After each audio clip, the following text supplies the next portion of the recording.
Hey learners, this is Dr. Rishi from the Learners Academy, and today we are going to solve some numerical examples from the chapter Shares and Dividends.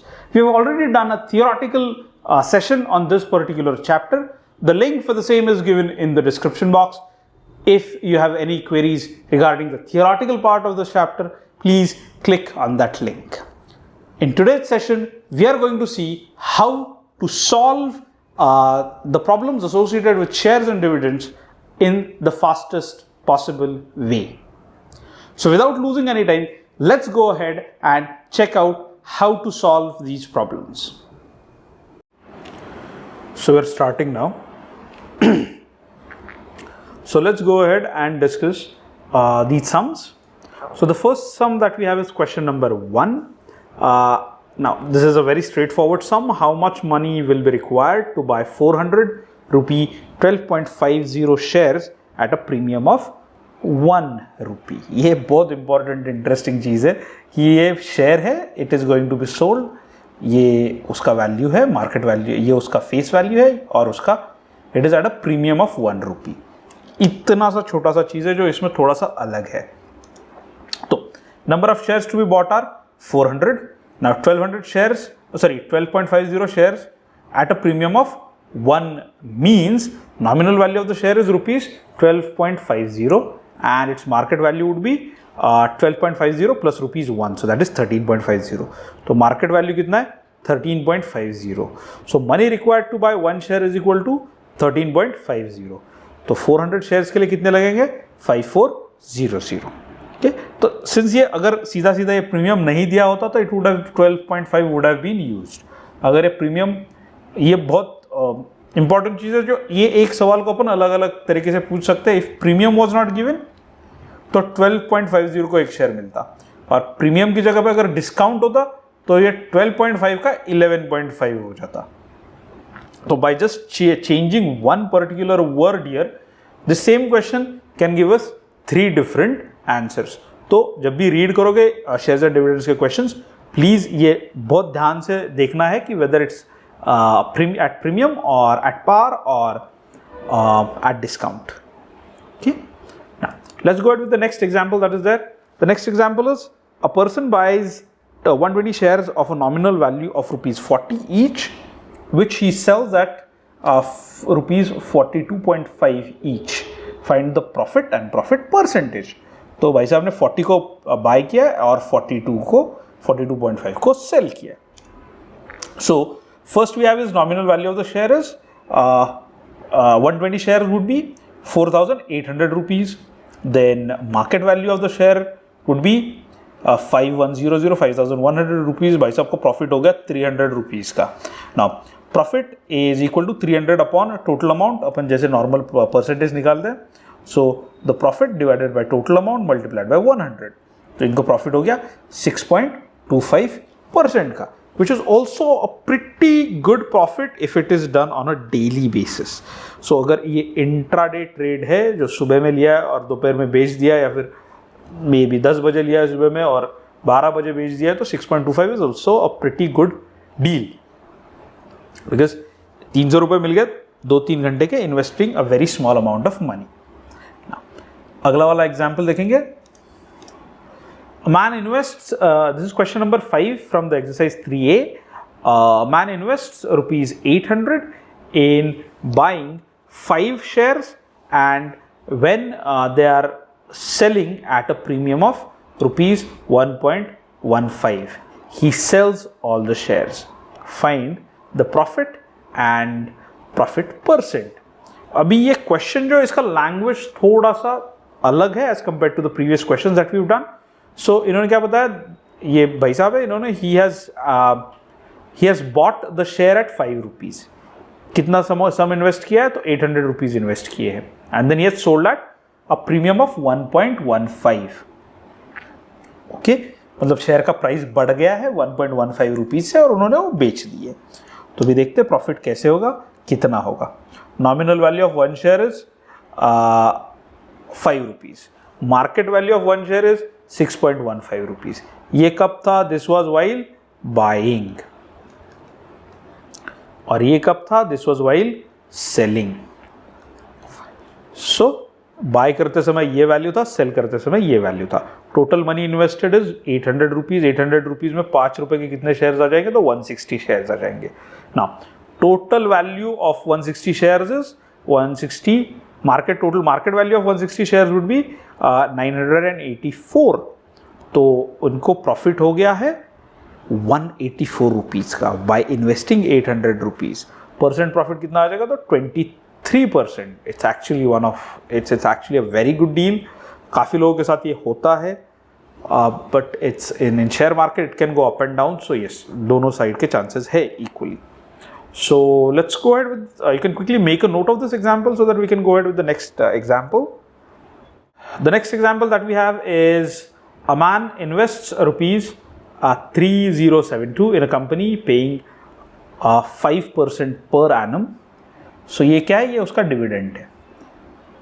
When it's rupees 10 shares can be bought for rupees 16 each. इसका face value है share का ये 10 रुपी, और ये उसका market value है। तो face value क्या है? वो शेयर एक्चुअली शेयर सर्टिफिकेट पे कितने का है? तो 10 रुपए का है। बेचा कितने पे जा रहा है? 16 रुपीज़ पे। अभी देखते हैं क्या होगा इसके साथ। तो we have his annual income find करना अपने को, और his percent income on his investment. तो market value of 1 share is 16 rupees, nominal value of 1 share is 10 rupees, money invested is 3072 rupees. Number of shares purchased, पहली चीज़ तो वही find करेंगे। अभी नंबर ऑफ शेयर्स के लिए क्या करना पड़ेगा? मार्केट वैल्यू यूज़ करनी पड़ेगी, नॉमिनल वैल्यू नहीं यूज़ करनी है। Many students end up using nominal value. Nominal value use करोगे तो you will get almost 1.5 times more shares, और आपका पूरा आंसर गलत आ जाएगा। Nominal value of 192 shares is equal to, तो नॉमिनल वैल्यू इसका, ये इसका मार्केट वैल्यू हो गया। नंबर ऑफ शेयर्स निकले, फिर नॉमिनल वैल्यू कितना हो गया उसका? 1920। दो आपने शेयर खरीदे हैं 3000 रुपये, 3072 रुपीज़ में, पर आपका एक्चुअल जो कंपनी के साइड में जो आपका कॉस्टिंग है वो कितना है? तो आपका इन्वेस्टमेंट है वो कितना है? तो 1920 आपका इन्वेस्टमेंट है, 1920 या फिर 1920।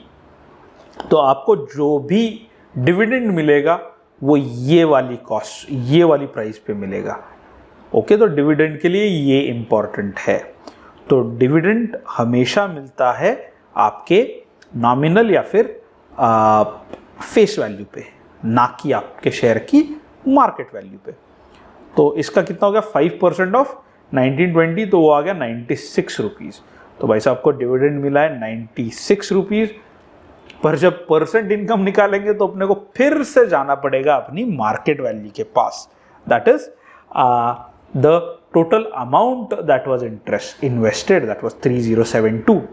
तो if you look at it, he is got only 3.125%। तो दो इन्होंने बोला है कि 5% पर एनम डिविडेंड मिलेगा, तो वो एक्चुअली 5% डिविडेंड किस पर मिल रहा है? उनकी फेस वैल्यू पर, ना कि उनकी मार्केट वैल्यू पर। If you get this confuse, ये वाले सम्स डेफिनेटली गलत हो जाते हैं। तो ये बहुत क्रूशियल है कि पहले तो रीड करो कि अपने को डिविडेंड कितना मिल रहा है, और फिर फेस वैल्यू कौन सा है और मार्केट वैल्यू कौन सा है। ये दोनों चीजें ध्यान में रखना बहुत इंपॉर्टेंट है। Now let's go ahead with the next sum that is there. You can quickly make a note of this and we'll go ahead with the next sum. The next sum we have is question number 8 from exercise 3A. We have a man investing 7,770 rupees in a company paying 5% dividend. अभी इसको भी 5% dividend दिया है। Nominal value कितना है? When the share of a nominal value of rupees 100 sells at a premium of rupees 5. तो इधर भी वही कॉम्प्लिकेशन होगा, क्योंकि दो 5% कंपनी दे रही है, वो नॉमिनल वैल्यू पे दे रही है, ना कि आपके एक्चुअल वैल्यू पे। So first is we need to find the number of shares that are bought, annual number of annual income and percent income. तो अभी इसमें क्या आ रहा है? तो वी हैव टोटल कितना है अपना? तो इट इज 7770 नॉमिनल वैल्यू है 100 रुपीज, सो मार्केट वैल्यू हो जाएगा 105 रुपीज, क्योंकि 100 plus the premium that is there. तो प्रीमियम में क्या आ रहा है मेरे पास, तो प्रीमियम में आ रहा है 105, तो डिवाइड करूंगा तो मेरे फाइनल वैल्यू हो जाएगा 74 शेयर्स। तो 105 से मेरे को 74 शेयर्स मिले, नॉमिनल वैल्यू कितना है 100, तो शेयर्स का नॉमिनल वैल्यू हो जाएगा 7400, एनुअल इनकम होगा 5% ऑफ 7400, तो it should be 370 rupees. Percent income निकालेंगे तो इट वुड बी 4.76। तो ये ठीक है भाई, 5% अपन ने बोला था, कंपनी ने बोला था 4.76 आ गया है because of there was a premium there. पिछले वाली केस में it was pretty large, okay, it was almost like 2% से नीचे गिर गया था वो, ओके। तो अभी आगे देखते हैं क्या है। So this sum number 11।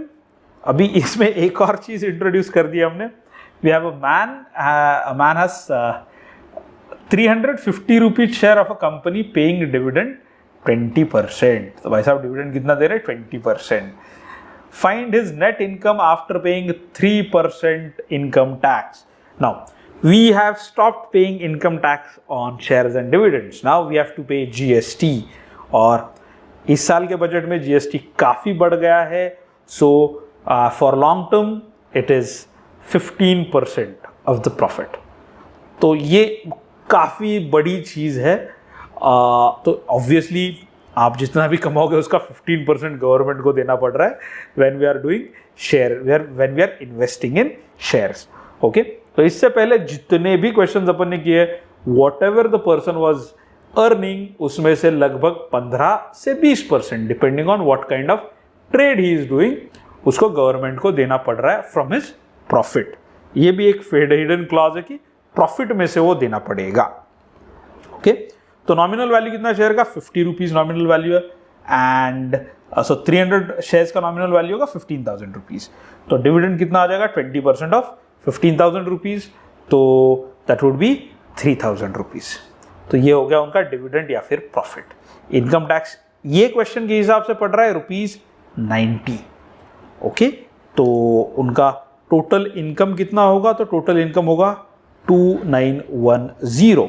पर अगर ये ईयर के फाइनेंशियल इसके हिसाब से देखें, if it's a short term capital gain बोलते हैं इसको।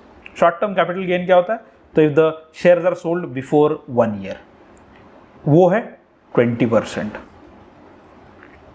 अगर 20% भाई साहब को देने पड़े तो he will end up paying ₹600 to the government, okay.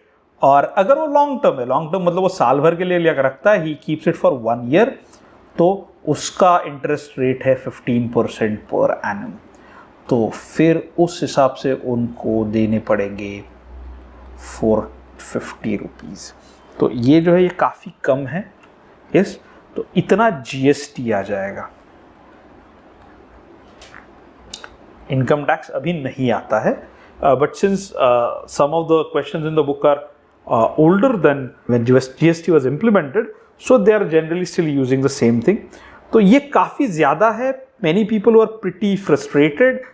Majority of the day traders जो सुबह में खरीदते दोपहर में बेच देते, या फिर मंडे को खरीदते फ्राइडे को बेच देते, ऐसे लोगों को काफ़ी परेशानी हो गई थी, because now they have to pay 20%।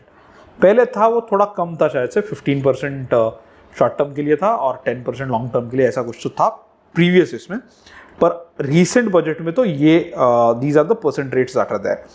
तो this is again an important thing कि जो टेक्निकली जो अपने बुक्स में सिखाया जाता है वो काफ़ी ज़्यादा रियलिस्टिक नहीं है। 20% डिविडेंड, यस, कुछ कंपनियां देती है 20% डिविडेंड, दैट इज रियलिस्टिक। पर ये जो टैक्सेस है वो उतने रियलिस्टिक अपने बुक्स में नहीं दिए गए हैं। सो जस्ट इमेजिन, बंदे ने 15,000 रुपीज़ इन्वेस्ट किए हैं, even if he invested for 1 year, उनको 400 रुपये देने पड़ेंगे, 450 रुपये देने पड़ेंगे। So he end up getting how much, 2,500 rupees, 2,550 as his profit. तो इन्वेस्ट इन्होंने किया है, रिस्क इन्होंने लिया है। अगर पैसा डूब जाता है तो फिर भी उनको टैक्स तो देना पड़ेगा। तो गवर्नमेंट तो अपना हिस्सा लेके रहेगी, okay. Now quickly make a note of this, then we can go ahead with the next example. This is example number 13. We have a man investing 8,800 rupees in buying shares of a company of face value of rupees 100. ये एक और trick है जो exams में होती है, वो कई बार आधी चीज़ लेटर्स में देंगे और आधी चीज़ नंबर में देंगे, तो थोड़ा कंफ्यूज हो जाता है बच्चा. So each eight a premium of 10%. सो इन्होंने 100 रुपीज़ के शेयर बाय किए, premium of 10%. Now if he earns 1200 rupees at the end of the year as dividend, find the number of shares and dividend percent per share. ये थोड़ा अलग type का example है जिसमें अपन को नंबर ऑफ शेयर्स फाइंड करने हैं. अभी I don't think we done it in this session prior to this. तो देखते हैं कैसे फाइंड करेंगे. टोटल सम इन्वेस्टेड कितना है मेरा? It would be 8,800 rupees. Nominal value of one share is 100 rupees. Market value कितना है? तो 1100. 10% प्रीमियम है ना, 10% प्रीमियम है. 10% मतलब किसका 10%? मार्केट वैल्यू है, नॉमिनल वैल्यू का 10%. तो 100 का 10% है 10. तो भाई साहब के पास आ गए 80 शेयर्स.